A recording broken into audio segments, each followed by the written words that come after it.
Let me introduce myself. My name is Thomas W. Church III.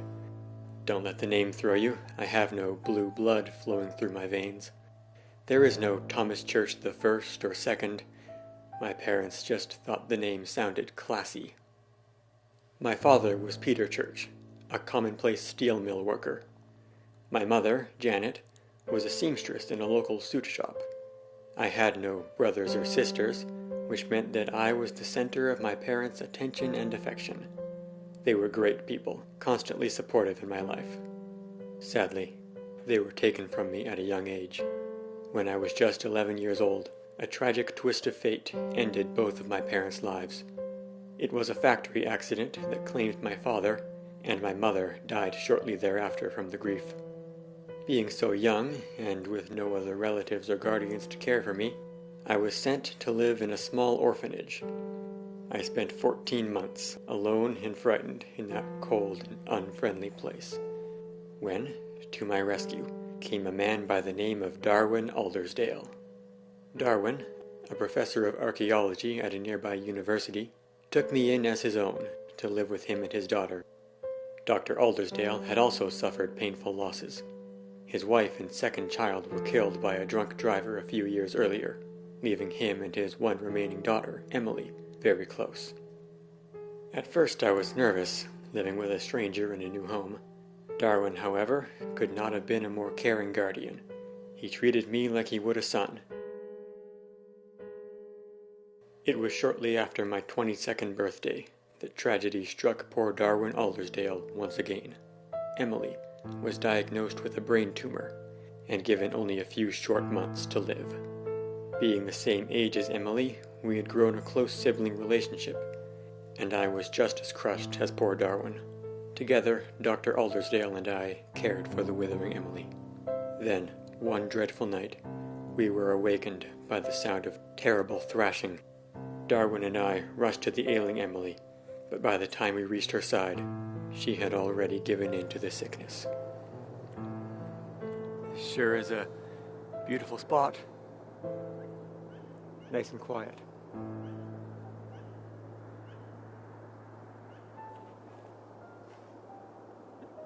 Deciding to handcraft the casket was a special touch. I'm sure that Emily loves it. This is too much for an old man to take, Thomas. I know, sir. I know. It never gets any easier, does it? No. Never does, Thomas.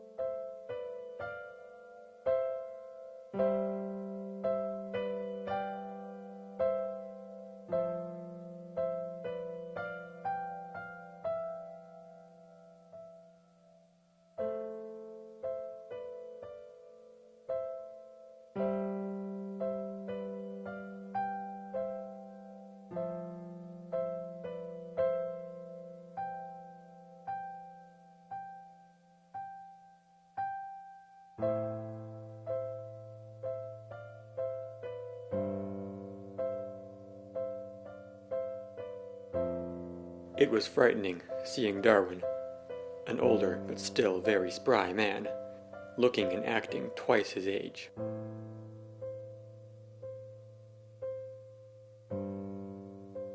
Yet, even with all that he had been through, he refused my advice of getting a good night's rest, opting to adjourn to his study instead.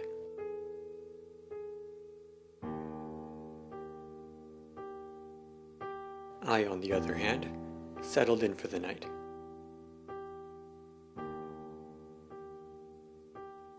After some time spent reflecting, I fell back into those same old dreams, standing beside my mother, crying at my father's grave. Thomas. Thomas, you awake, my boy? You must wake up. I have the greatest news. Sir? Is that you? Are you all right? All right. I've never been better. Oh, what a great day it is. What is it, sir? Have you lost your mind? No, no, dear boy. I found a way to cure us of the terrible tragedy that has befallen us. What do you mean? Is it something to do with Emily? That's it exactly. I must ask if you trust me completely because I'll desperately need your help. It's imperative that you don't think I'm insane. I found it here, in this book. It's amazing. Some may think it's all a sham, but I know it will work. It was in my library, all along hiding away, but now I found it. What does this book have to do with Emily? No time to explain right now. What time might it be? Shortly after 3? Okay, we'll have to hurry. The caretakers will be arriving to work by 6 and we must be finished by then. Get dressed quickly and meet me out front. It's time to bring my dear Emily back, my boy.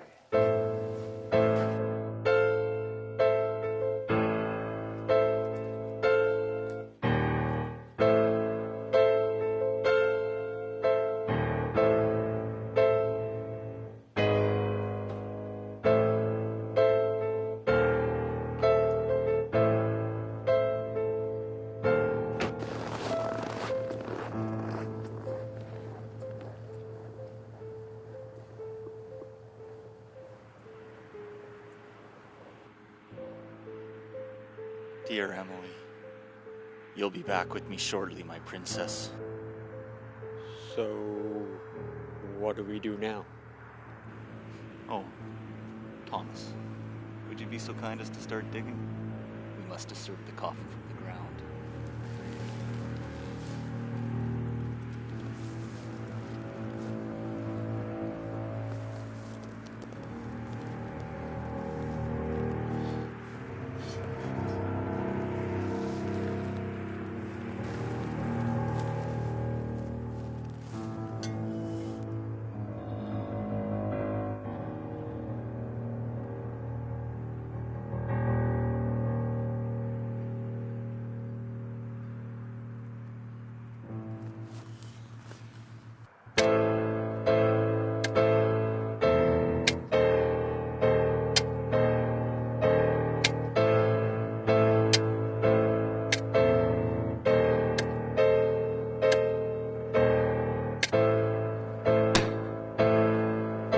I think I hit something.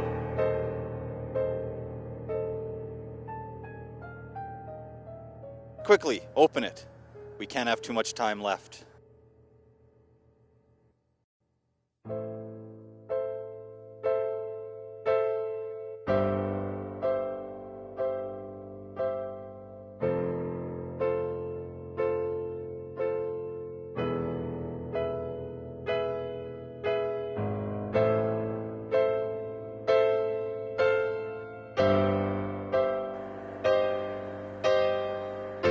Sint mihi de aterantis propitiae, per Jehovah, e perge henum, e par nunc spargo.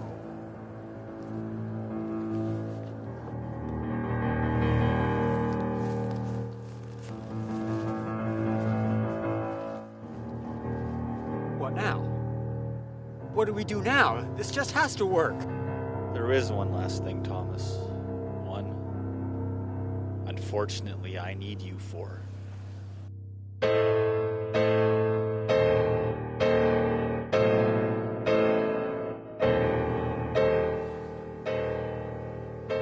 love you like a son, Thomas. But please understand, Emily is blood.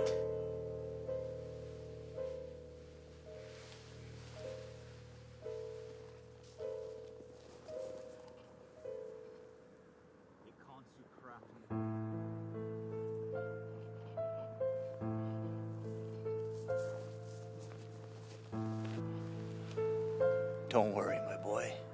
I'll be back for you